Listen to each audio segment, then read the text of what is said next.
In a world constantly redefining value, constantly shifting the sands of expectation, um, a world that often measures worth by fleeting trends and outward displays, what does a woman truly bring to the table? This question, you hear it whispered in quiet moments or maybe debated loudly in public forums.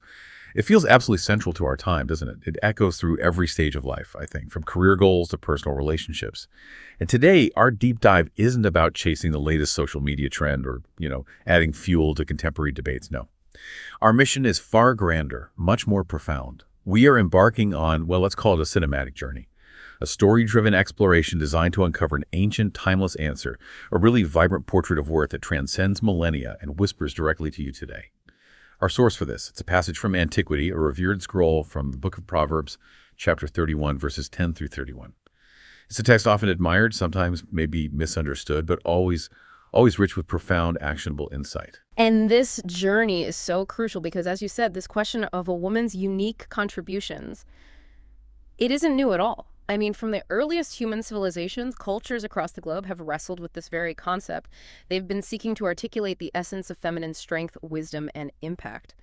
What's truly fascinating here, and why this deep dive into an ancient text is so relevant, is that this specific wisdom Proverbs 31 offers a remarkably detailed and, frankly, surprisingly comprehensive perspective. Now, while it's rooted in a particular historical and cultural context, its core truths, they absolutely transcend those boundaries. They speak to universal human experiences. The central thesis, the very heartbeat of this passage, it's introduced right away. A woman whose worth is far above rubies. Now, this isn't just about monetary value, although we'll quickly discover her financial acumen is, well, undeniable. It's really about an intrinsic, invaluable quality, an unquantifiable worth that defines her very being and ripple effects through every sphere of her life. Our deep dive today will illuminate every facet of this remarkable woman. We're talking her deep inner beauty, her unwavering moral compass, her steadfast loyalty that forms the very bedrock of her relationships, and her quiet yet incredibly powerful dedication. We'll explore the profound love she pours into her husband and family, her sheer, almost indomitable strength, her tireless work ethic, the deep well of wisdom from which she draws, and most crucially, the spiritual foundation that anchors all these virtues together. This isn't some dry academic exercise, it's really an invitation. We want to connect her ancient narrative, these profound truths, directly to your modern life. We aim to offer clear, practical, and truly actionable insights you can embrace immediately. So we'll read the passage, immerse ourselves in the historical admiration she commanded, and then meticulously distill these timeless steps for you today. Okay, let's unpack this then. Let's prepare ourselves not just to read, but to hear, to truly perceive. A portrait painted not merely with ink on parchment, but with actions, with character, and with, well, an undeniable spirit. Listen closely now as we present the timeless wisdom of Proverbs 31, verses 10 through 31. This is the description of the virtuous wife. Who can find a virtuous wife? For her worth is far above rubies. The heart of her husband safely trusts her, so he will have no lack of gain. She does him good and not evil all the days of her life. She seeks wool and flax and willingly works with her hands. She is like the merchant ships. She brings her food from afar. She also rises while it is yet night and provides food for her household and a portion for her maidservants.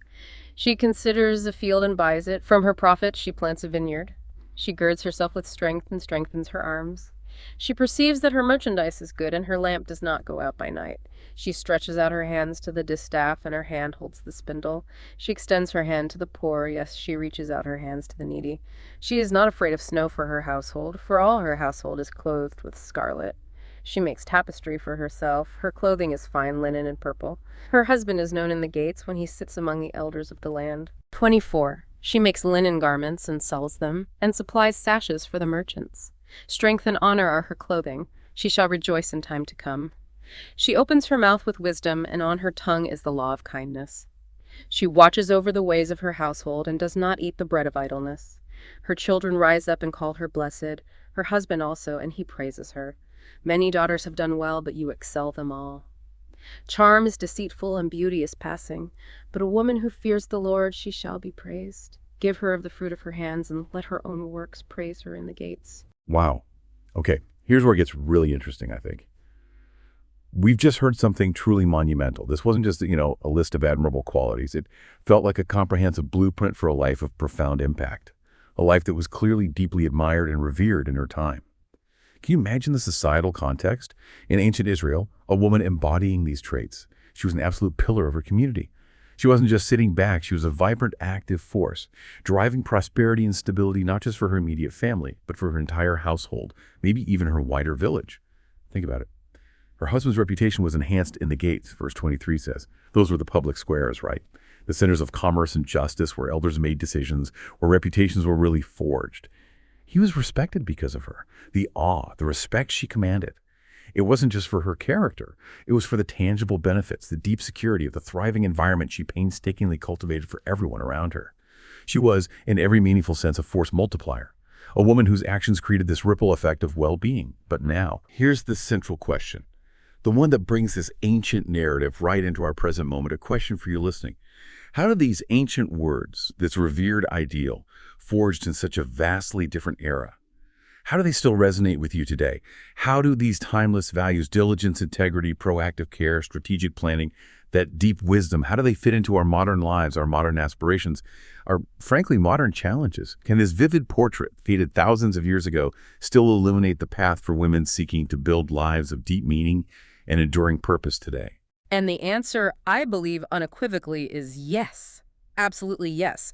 While the specific tasks she undertook, they might look different today. I mean, you might not be seeking wool and flax or spinning with the distaff and the Well, spindlet. probably not buying those on Amazon. Haha, exactly. Those were the tools, for preparing raw fiber into thread. Her meticulous involvement in that whole process, from spinning to weaving, it reveals a real hands-on dedication to providing for her family. But the underlying principles, diligence, integrity, proactive care, strategic planning, profound wisdom. These are truly universal human values. They are the bedrock upon which flourishing individuals, resilient families, and thriving communities are built, regardless of the calendar year or, technological advancements. So we're not looking back at history as just some academic exercise. This deep dive is about drawing forward powerful, intensely practical insights. Think of it as a tangible guide for women seeking to build lives of deep meaning, lasting impact, and enduring purpose right now. Consider this a journey of discovery, offering actionable wisdom that you can apply immediately to shape your own remarkable life. Okay, so after hearing this incredible depiction, this powerful reading, what does this all mean for you right now in your own unique journey? Where do we start? Well, I think we can distill her multifaceted essence into 6 steps. And think of these not as rigid rules, not a checklist to be strictly followed. Think of them more as guiding lights, illuminated by her ancient example, designed to inform and inspire your choices today. 1. Beauty with substance, more than meets the eye. All right, step 1. What immediately strikes me right from the very beginning of this passage is its intentional focus. It doesn't open with the description of her physical appearance, which, let's be honest, is so often society's first measure. Instead, verse 10 speaks of her worth. For her worth is far above rubies.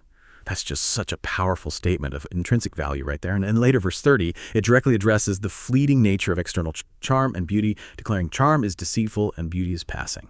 Okay. But what truly captivates me, the line that just jumps out, is the verse 25, this incredibly profound, almost cinematic declaration. Strength and honor are her clothing. Wow. It's as if the text is telling us her true attire, her most enduring adornment, isn't something bought or, applied from the outside. It's something cultivated deeply from within. It's a beauty that strengthens rather than fades. That's a critical distinction the text is making right there. The core insight here is that her true grace, her inherent and lasting attractiveness, it emanates from within, from her robust character, her profound inner strength, her unwavering integrity. Now, physical beauty is acknowledged. We see her making tapestry for herself. Her clothing is described as fine linen and purple in verse 22. This shows, an appreciation for quality, for presentation. Sure, she takes care of herself. Exactly. But the text deliberately places physical appearance in its proper perspective. As something pleasant, yes, but ultimately fleeting. It doesn't define her ultimate, unshakable value. So when the text proclaims that strength and honor are her clothing, it's way more than just a metaphor. It suggests a visible outward manifestation of deeply ingrained inner qualities. These aren't temporary garments that wear out. They are enduring attributes that prove far more impactful and lasting than any physical feature or, fleeting fashion trend. Her confidence, therefore, doesn't arise from external validation of her looks or from popular opinion. It's rooted in the tangible contributions she makes and the solid, consistent character she embodies. So for your modern application, this insight encourages a balanced approach. It means, yes, acknowledging the importance of self-care, maintaining your health, presenting yourself respectfully. This isn't about vanity. It's about stewardship of your body and a reflection of self-respect, much like her fine linen and purple signified diligence and a respectable presentation. Okay, that makes sense. But the more profound takeaway, the real core, is to prioritize the cultivation of character, integrity, resilience, and profound wisdom. These are the truly enduring garments that adorn a woman. They command lasting respect, both from herself and from those around her. Just imagine two women, right? One whose entire focus is on external beauty trends, constantly chasing the next fleeting ideal. We all know people like that. Right. And then another woman who invests her mind, her spirit, her skills, her relationships. While both might care about their appearance, the second woman builds a confidence that is utterly unshakable because it's built on an internal foundation, a profound self-respect cultivated through tangible contributions and an unshakable inner character. The impact of this approach, it's a deeper, more profound confidence that isn't shaken by external standards, the passage of time, or the ever-changing tides of popular opinion. It's a strength that truly endures. 2. Loyalty and trust. A foundation of unwavering fidelity. Moving on to the second point. This aspect of her character, her absolute reliability, it feels so foundational to everything else we see her doing. Look at verse 11 again. The heart of her husband safely trusts her, so he will have no lack of gain. And then verse 12 gives the tangible proof of that trust. She does him good and not evil all the days of her life. What I find so striking there is the emphasis on the safety of that trust. This isn't just passive reliance, like he simply hopes she'll do well. No, it feels like an active, earned confidence, meticulously built on a consistent track record of doing good. It paints such a vivid picture of a relationship where security, born of unwavering faithfulness, is absolutely paramount. Indeed. That's spot on. The core insight here is that her unwavering faithfulness and reliability create an environment of profound security. And as a direct, often overlooked result, this fosters prosperity not just for her husband, but for their entire family unit.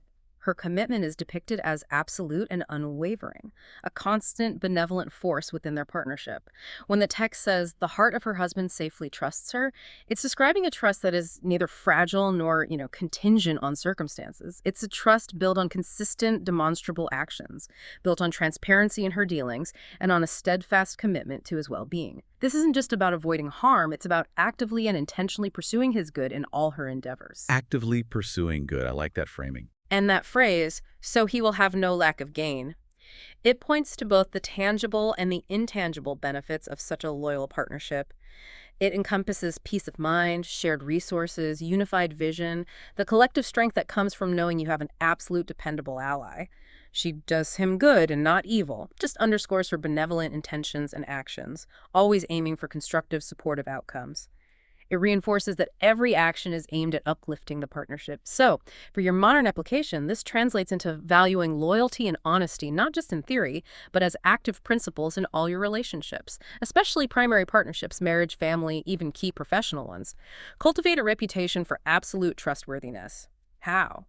By consistently being a person of your word, by being dependable, by acting with integrity even when it's challenging or inconvenient. Easier said than done sometimes, but crucial. Absolutely. Imagine the entrepreneur whose business partners know she will always uphold her agreements even when the market shifts. Or the friend who is always there, always honest, always supportive. That creates an unshakable bond. Embrace commitment as a strength, not a weakness or some kind of limitation. Understand that true partnership, whether in marriage, business, or deep friendship, truly flourishes and reaches its greatest potential in an atmosphere of mutual reliability and dedication.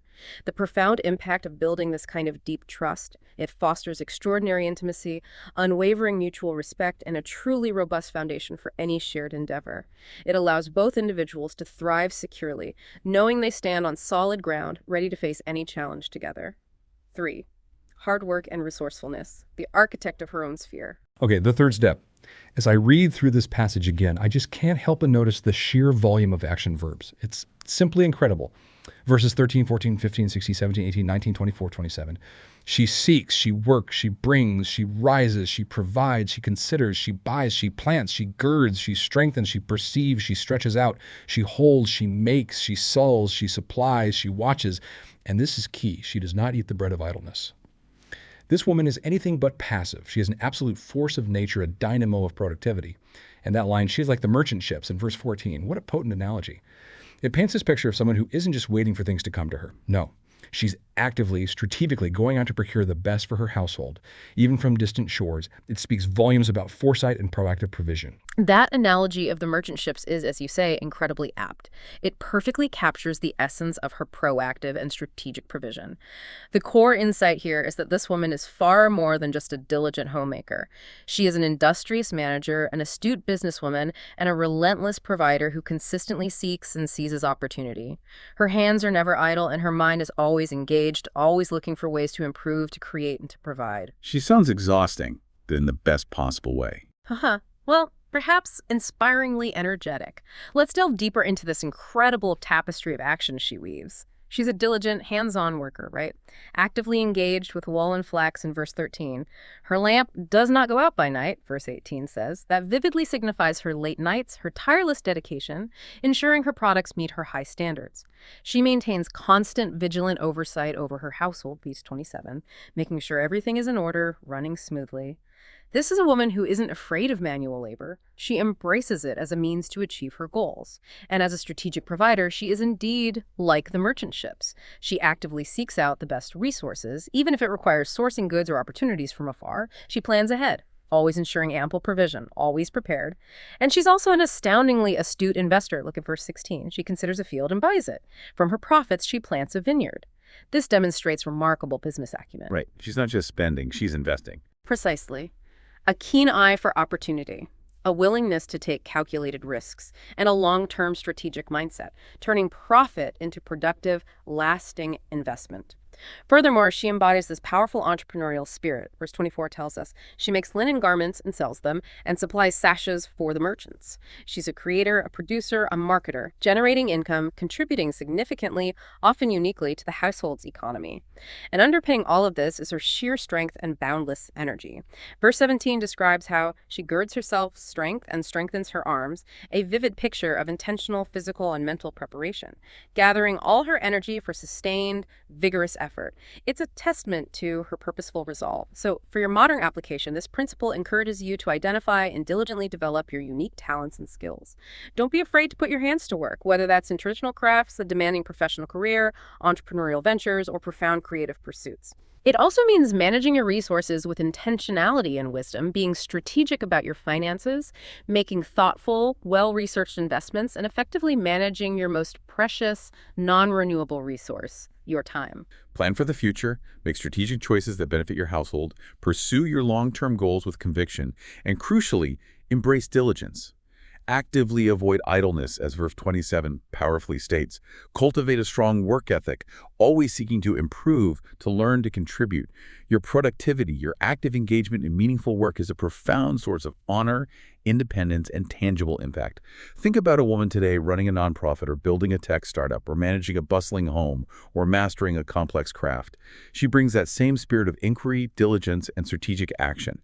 A woman who embodies this kind of hard work and resourcefulness not only builds security and creates opportunity, but also fosters deep independence for herself and those she loves, leaving a legacy of tangible achievement and profound contribution. 4. Love for family. The nurturer and protector of her home. Okay, moving to the fourth step. Her deep, abiding love for her family. It truly shines through in so many verses. It paints this picture of selfless devotion. Direct your attention to verses 15 and 21. Verse 15 says, she also rises while it is yet night and provides food for her household.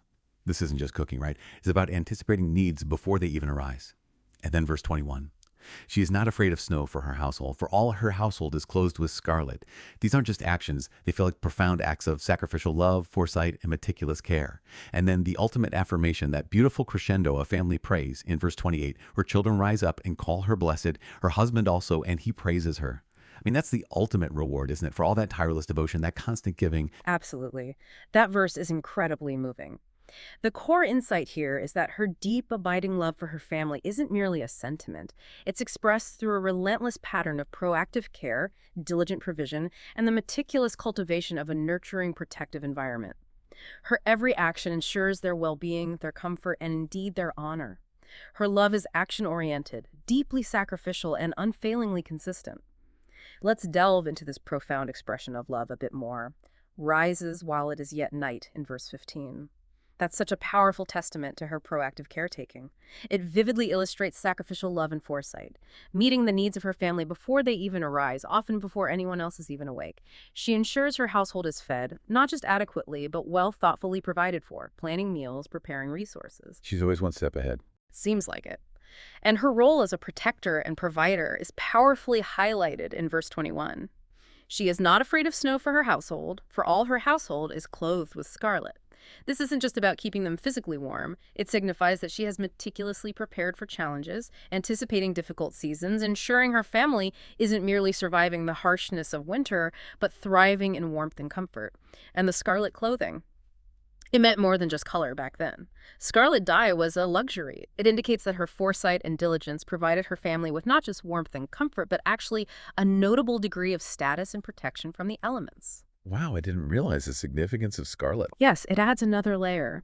And while it's not explicitly detailed in every single verse, her meticulous work ethic, her constant provision, her diligent management, it all naturally leads to a well-ordered, safe, and thriving home. An environment where individuals can grow and flourish. And that resounding praise from her children and husband in verse 28, calling her blessed, praising her, it speaks volumes about the positive, supportive, and loving atmosphere she meticulously creates within her home. An atmosphere of peace and gratitude. So, for your modern application, this principle calls you to prioritize the needs and well-being of your immediate and extended family. This means intentionally investing your precious time, your finite energy, your hard-earned resources into nurturing those relationships. Understanding that family often serves as a central, foundational pillar of life. Furthermore, it encourages you to actively nurture your household, creating a home environment that's not only physically safe and orderly, but also deeply filled with genuine care, emotional support, and intentional presence. That presence piece feels really important today. It is. Think of the quiet dedication of a parent helping with homework late into the night, or a partner planning a thoughtful celebration, or an individual cultivating a shared living space that truly feels like a sanctuary. Ultimately, this principle encourages you to be a consistent source of joy and strength within your family. Let your efforts, your profound care, your thoughtful provision create comfort and peace, allowing your family members to thrive, feel secure, and in turn call you blessed. The impact of a family nurtured by such deep, proactive love. It's the formation of a strong, resilient unit, a true sanctuary, a place of belonging, and a powerful incubator for growth for every individual within it, preparing them for the wider world. 5. Kindness and wisdom, the power of her words. All right, step 5. This verse 26, it's incredibly precise, and I think really impactful in his description of her speech. She opens her mouth with wisdom, and on her tongue is the law of kindness. It's not just about what she chooses to say, is it? It's profoundly about how she says it, and the inherent principles that guide her communication. This stands in such stark, vivid contrast to, idle chatter, thoughtless gossip, or harsh, critical words that can so easily diminish, wound, or tear down relationships. Her speech is clearly depicted as a deliberate instrument of good, a tool for building and uplifting. You've hit on a truly critical point about her character there. The core insight here is that her communication is characterized by a profound, insightful wisdom, always meticulously coupled with compassionate, gracious delivery. Her words consistently build up rather than tear down. They create an atmosphere of trust, respect, and constructive engagement in every single interaction. Let's analyze this further. When the text says she opens her mouth with wisdom, it suggests thoughtful, discerning speech. She doesn't just speak impulsively or carelessly. She provides valuable guidance, she skillfully solves problems, she offers deep insight drawn from experience and reflection. Her words aren't trivial, they are weighty, beneficial, and well-considered. They have substance. Exactly. But what truly sets her apart, what elevates her wisdom, is that second part of the verse. On her tongue is the law of kindness. This isn't just about politeness or being superficially pleasant. It indicates that her wisdom is always tempered, guided, and delivered with compassion and grace. Kindness isn't an occasional choice for her. It's an inherent, unbreakable guiding principle that governs every utterance. She consciously chooses words that heal, that encourage, that uplift. This commitment to purposeful communication also ties directly into her overall character, particularly verse 27, where she does not eat the bread of idleness. Her words, much like her actions, are purposeful, productive, constructive, never wasteful, never harmful, never empty or trivial. They are an active expression of her very character.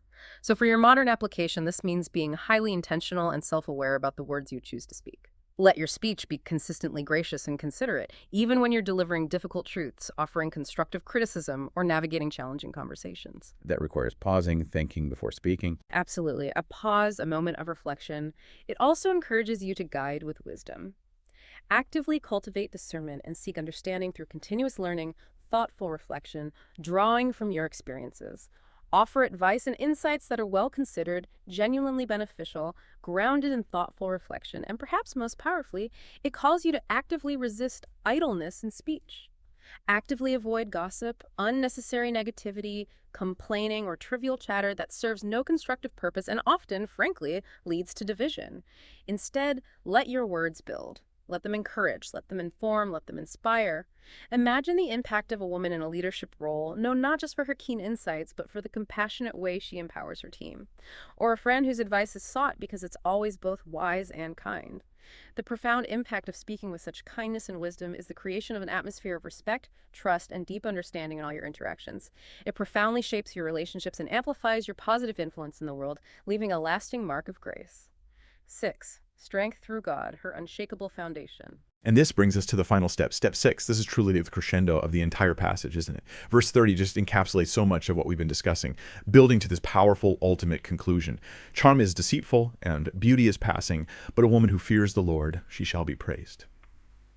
So what does this all mean ultimately? This feels like the core, the very anchor of her being, the source of all her virtues, wouldn't you say? Absolutely. This indeed is the unshakable foundation, the ultimate wellspring from which all her admirable qualities, her tireless work ethic, her unwavering loyalty, her profound wisdom, even the enduring quality of her inner beauty, all of it flows from here.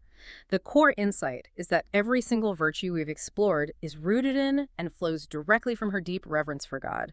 This is not just a source of her strength, it is the ultimate source of her strength, her purpose, her profound character, and her lasting praise.